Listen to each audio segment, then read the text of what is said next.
Alors, ci-dessous, je vais vous montrer comment on réalise le dessin d'un demi-chapeau de gendarme à chaud, car généralement on les réalise à chaud, faute de place. D'accord. Donc c'est un demi-chapeau de gendarme à chaud, donc c'est en partie droite, bien évidemment. Un cube de 14 qui saute un obstacle de 22 et qui vient se piquer sur un autre tube de 22. D'accord. Donc comme rayon de cintrage, j'ai pris donc le rayon minimum à chaud qui est 3 fois le diamètre du tube. Donc 3 x 14, 42 mm de rayon de cintrage.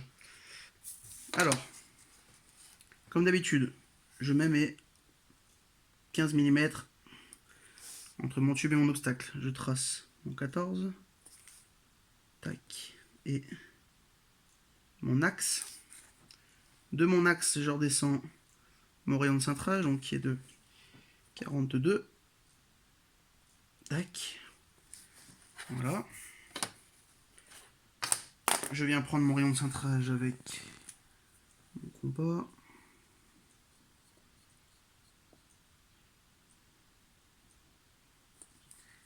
Voilà. Pour tracer donc ma parallèle que je pique n'importe où sur mon trait d'axe. Hop, voilà. Je viens tracer ma parallèle.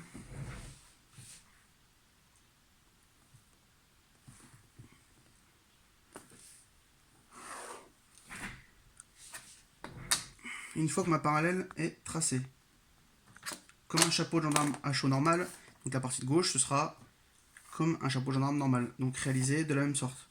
Donc je prends deux fois mon rayon de centrage, donc 2 fois 42, qui est 84 cm, donc 2 fois le rayon. Hop, je pique sur mon rayon de centrage.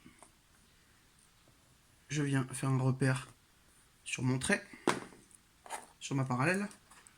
De ma parallèle, vu que c'est à chaud, je ne décale pas de 5 mm et je descends tout de suite ma perpendiculaire. D'accord.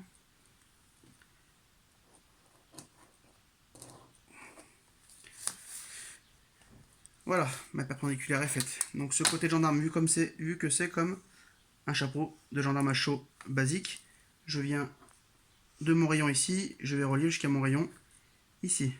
Donc je relie mon trait qui marquera la fin de cintrage entre la première et la deuxième partie. D'accord.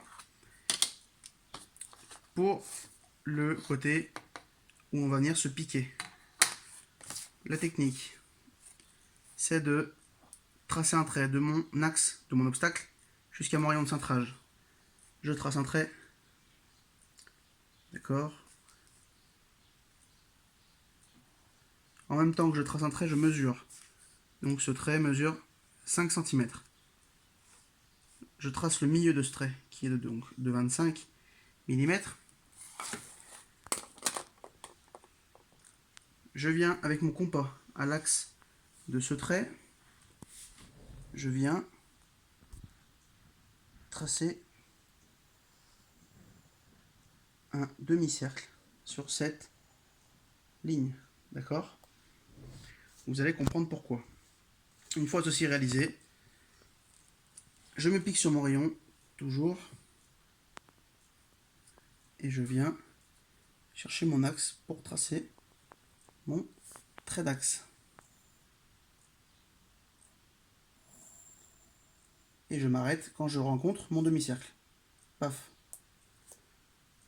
De cette rencontre, ici, je vais tracer un trait d'ici jusqu'à mon rayon de cintrage en bas. Hop, comme ceci.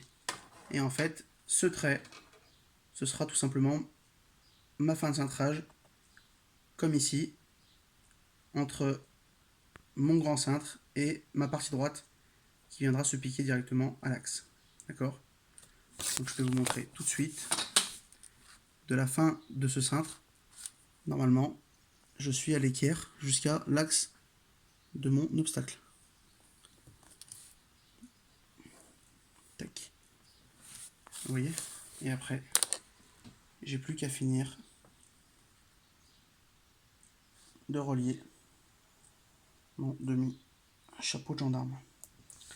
Donc je me repique, je viens chercher ma fibre intérieure.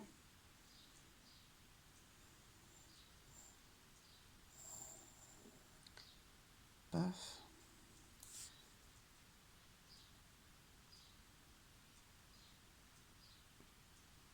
Je viens la tracer ici.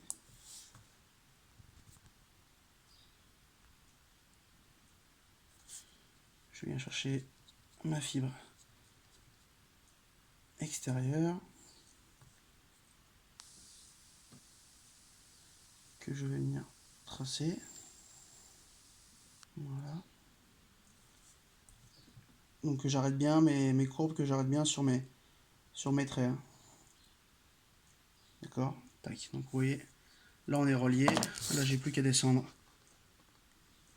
à l'équerre mes traits jusqu'à mon tube. Paf. Je m'arrête au bord de mon tube.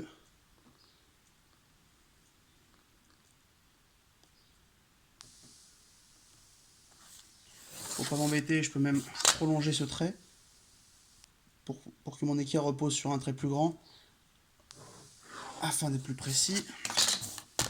Hop, vous voyez. Comme ça, c'est moins embêtant pour être précis. Et paf. Voilà un demi chapeau de gendarme réalisé à chaud. Fini.